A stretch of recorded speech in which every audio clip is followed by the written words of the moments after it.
Welcome to the latest episode of 5 on the Floor on the 5 Reasons Sports Network. Thanks for joining us on your favorite podcast app. On Apple Podcasts. On Android, we recommend Spotify. Also, check out the 5 Reasons YouTube channel for all your South Florida sports content, including daily Dolphins reports. For the most heat anywhere, the most heat information and conversation stuff before it gets anywhere else. Plus, conversations split up very neatly for you. We take them for Twitter. We got stage shows going on. It's off the floor. Check it out. Again, link in the description. Bypass the Apple upcharge. Pay the $2.99 a month. And you can cancel at any time. Also, Prize Picks, use the code 5, F-I-V-E. Follow our baseball picks. We're on fire.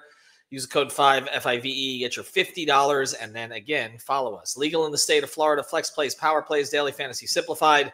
Official fantasy sponsor of the 5 Reasons Sports Network. Check it out. It's prizepicks.com. And now, today's episode.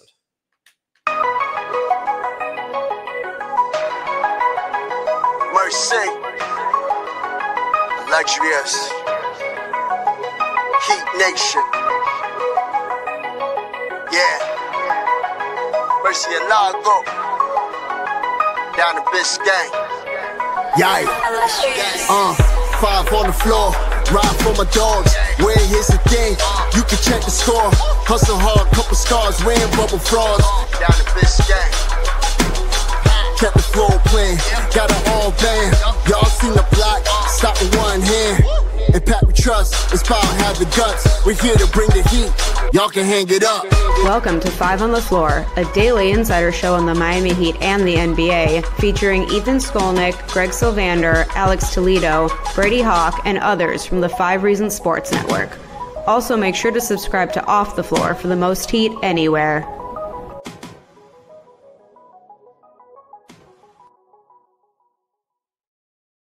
All right, welcome back to 5 on the Floor. Here's today's floor plan. I'm Ethan Skolnick. You can follow me at Ethan J. Skolnick at 5 Reasons Sports. I got Greg Sylvander. You can follow him at Greg Sylvander. We're still doing our 2006 series. Mateo Mayorga did an interview with Eric Reed we're going to put up this week. He also has done some with Ira Winderman, Tim Reynolds, Mike Wallace. So those will all find their way to the feed, as well as original interviews that we're going to do. Also, still doing the State of the Heat series. We've done 4 of those. Sean Rochester is scheduled for one. Eternal, if he gets out of the dentist chair, he'll do one as well. And then we'll have others from the network on too. But we are following latest breaking developments. I mean, what qualifies as news these days. So check out the 2 episodes on Kai Jones, who the Heat have worked out this week, one with Alex and one with somebody who knows Kai very well. Timothy Bain, who was actually the first to really interview him when he was 17 years old. So Timothy goes way back with him and signaled to us that this might be a possibility, so we're still tracking it. But there was also a press conference on Tuesday. Jose Pineda, friend of the program, hosted this one, and we kind of had a feeling that something was going on to this effect. A preseason game announced. It'll be October 4th to kick off the Heat's preseason schedule. They play 6 games. There will be 2 at Kaseya Center. I never pronounce it correctly. I think the first is on the 6th. One is on the 8th. And then 3 road games. But this is, I guess this will be a home game, I think, but it's in Puerto Rico. It'll be tied in with other community events and celebrity events and things like that. I'll try to make my way down there. It doesn't seem like a bad trip. October 4th, they'll be playing the Magic. And it just sets up a conversation here because you have a very strong opinion on this, Greg Sylvander. Right now, nothing's going to be decided in this particular game, by the way, although I will anticipate that most of the core players will play because when you do these showcases in other countries to build the game, you play your core guys. So I remember in Rio, I was in Rio with the Heat in 2014. The Cavs were staying down the street. LeBron played, Dwayne played on other teams, opposite teams at that point. Chris Bosh, etc. They all played. So I would expect that Tyler and Bam and Paolo Banchero and Franz Wagner and Desmond Bain will play. Now, the problem here for the Heat is there are more marquee players on the Magic than there are in the Heat right now. And that's what we're going to talk about because the Heat have been the marquee franchise. 1988, they came in. The Magic, I believe, were 89. Yeah. And since that time, correct me if I'm wrong, the Magic have made the finals twice, right? Once with Shaq. And once with Dwight. They lost both. They were swept in 1994 by the Rockets. They lost to the Lakers, right, in 2009. And the Heat have made 7 finals and they've won 3 championships. The Heat have been the better franchise. The Magic have had their ups. They had, again, the Shaq era, which ended early. Dwight. In between, they've had Grant Hill. They've had Tracy McGrady. They've had Penny Hardaway. They've had some great players there, but they have not broken through organizationally, consistently, the way that the Heat have. But they went through a rebuild, and they came up with the number 1 overall pick, and they took Banchero, and that has worked out. Franz Wagner has outplayed others who were taken ahead of him. That was a smart pick. Jalen Suggs, despite the injury last year, looks like he was a good pick, fitting what they need, sort of defensive-minded guard who can score a little bit as well. And now they've traded a bunch of first-round picks to get what they believe is a missing piece to a contending team, Desmond Bane, who's can be a two-way guard, very good shooter, physical player, obviously was a high scorer in Memphis. But you don't think this will last. Now, is this simply because of the Magic's history? And I mean, I'm not a fan of their ownership just in terms of some of their political views, but it has, I mean, they haven't had a lot of stability, but they have lately. Yeah. They have lately. So I should, I guess, add context.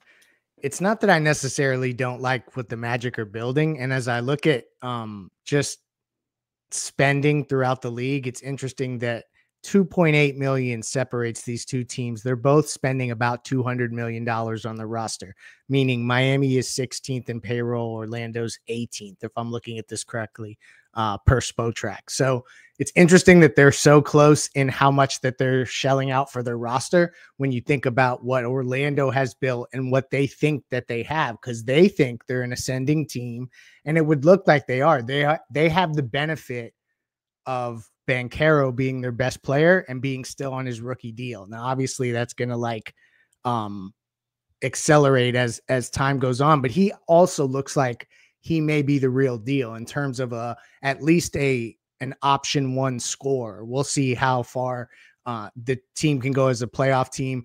They think that they plugged their major hole. So I totally would understand if there's a lot of Heat fans that will roll their eyes at me, because I think Orlando probably will finish with a better record than Miami next year.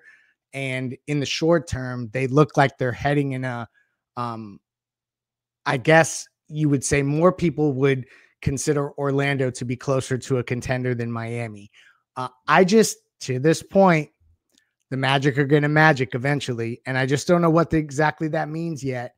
But I tend to, and I did this with Philadelphia when everyone thought that they had every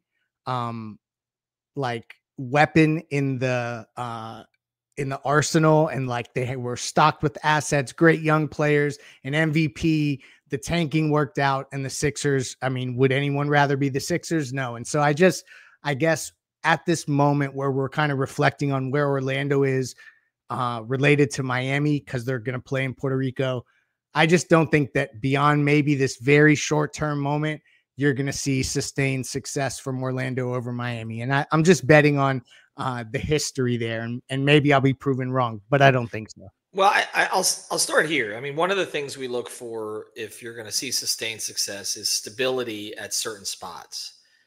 And the Magic did not have that for a long time. They've had a lot of interesting coaches who've gone in and out of there.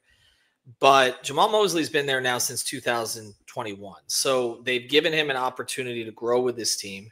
That's a good thing. It's a very good thing. Now, sometimes it's like what leads to what? Like, the success leads to stability, or stability leads to success?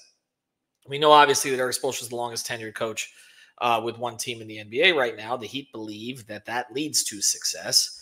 And so they've kept him in place even when he's had a couple of down seasons. There's never any concern that they're going a different direction. They gave him an 8-year contract a couple years ago. So that there is a model there that the Magic are following, and that they've given Mosley a chance. Now, I could see a scenario if this team disappoints this year, that there are some very high profile coaches who are out of work right now or are working as assistants who would covet this particular job because of the young talent, and also because it is a no state tax situation, just like Miami is. They have pretty good facilities in Orlando. Nobody really complains about that. It's not my favorite city, but people who like to play golf, they like the area if they live out on the outskirts and they have the money to do it. So it's going to be an attractive job, okay, if Mosley does not pan out. Now, what does panning out mean? I don't think there's anybody who's going to pick the Heat to finish ahead of the Magic this year. I just don't. I think that's even considering the fact that the Magic kind of disappointed last year.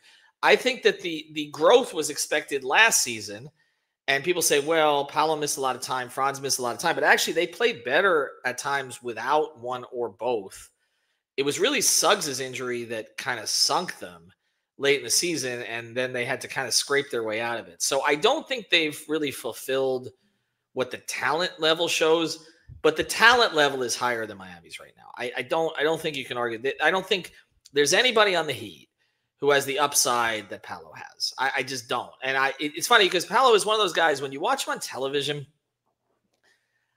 it's hard sometimes because he doesn't move like some other superstars. So it's kind of like, sometimes I'm like, well, what's the big deal here? But when you watch him in person, it's a different experience. And I came away very impressed the 2 times I saw him up close last year. I think they're going to rely on him on the global stage eventually as well. They will. And I'm a big Franz guy, but again, Franz is kind of bombed in the playoffs. And so that has to be a step that he takes next. Bane's a very good player. Now, was he worth all of that? It wasn't really 4 first-round picks because one of the picks was really to get rid of KCP's contract. So there's a lot of other maneuvering in there, but it's a pretty steep price for a guy at a position where we've seen a lot of teams are moving away from that archetype. Now, Bane is a more physical player than, say, Tyler is. I think he's a better defender than Tyler is when he's engaged. And I know that the Heat liked him. I thought that's who they should have picked that year, by the way. Maxey was not my guy that year. It was, if Bane was still there, take Bane. So I like him as a player, but we'll see how he fits as a 3rd or 4th guy. I think he's going to fit well. I think he's been a number 2 mostly in Memphis. When Jaren Jackson would step up, sometimes he'd be a number 3, but I think the role is going to suit him. So they have a lot of pieces, and they've got some interesting role players on that team too. I mean, they traded a couple, but they've got, Mo Wagner is a backup now, back from injury. He's helpful. I like their drafts the past couple of years. I know Adele liked their drafts the past couple of years. De Silva looked pretty good to me out in Summer League. So it's an interesting core. They should finish ahead of the Heat. They're the one team in the division that absolutely should. Atlanta could. Orlando should. That's kind of where I'm at with this. I know nobody cares about the divisions. But I guess on the other side is what I want to get to you is how much we can, because I do think you do this a lot, and I understand it, and I'm in this place too, where it is, well, the Heat have done it before, so they're going to do it again. And I'm not necessarily going to argue with that because these people have a proven track record of success, and we even saw this offseason that they stole Norm Powell for nothing, and that's the kind of move that reminds you of what they've accomplished over the years. But there are a lot of organizations in sports that, we gave them credit for their laurels for a long time, but then they rested on them and it didn't really pop again. And you do see some organizations you don't expect. I mean, look, the Knicks, okay? James Dolan, laughing stock of the league for basically 15 years now. Then he hired Leon Rose, and they're not a laughing stock anymore. The coaching search this year went great, but they're not. So organizations do change, and I think sometimes we just say, well, they're the Spurs, they're the Patriots, they're the Heat, they're this one, they're that one. Okay, they're going to figure it out. And there is a certain point where sometimes those organizations don't. The Steelers are another one of those too, that typically there's a competence assigned to certain organizations in sports. That's true.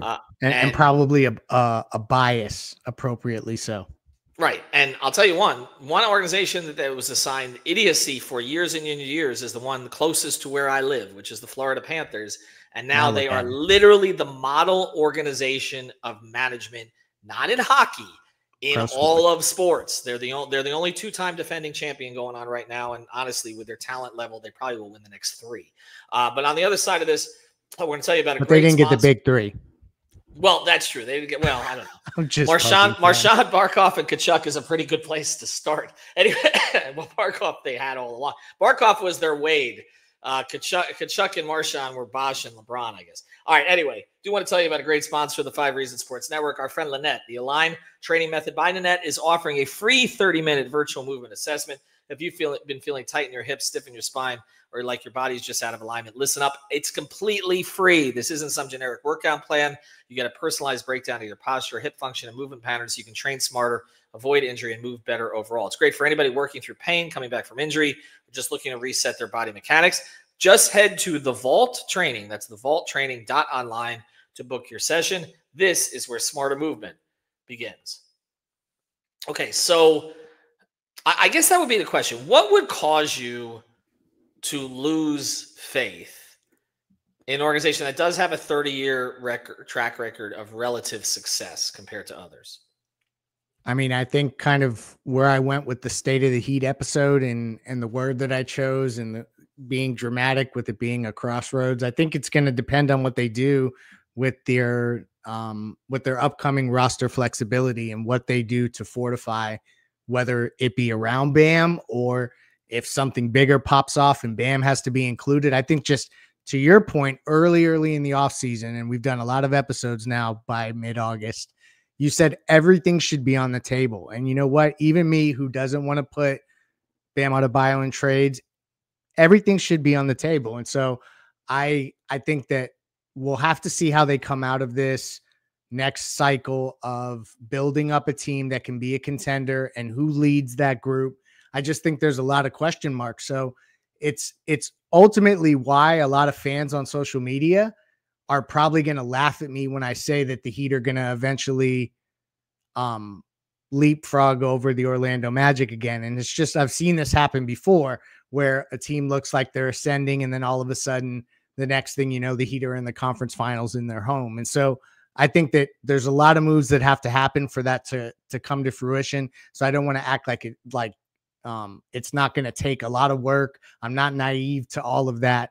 I just usually will bet on the Heat to figure it out, but it's going to be crucial that they don't invest in a team that can't get there.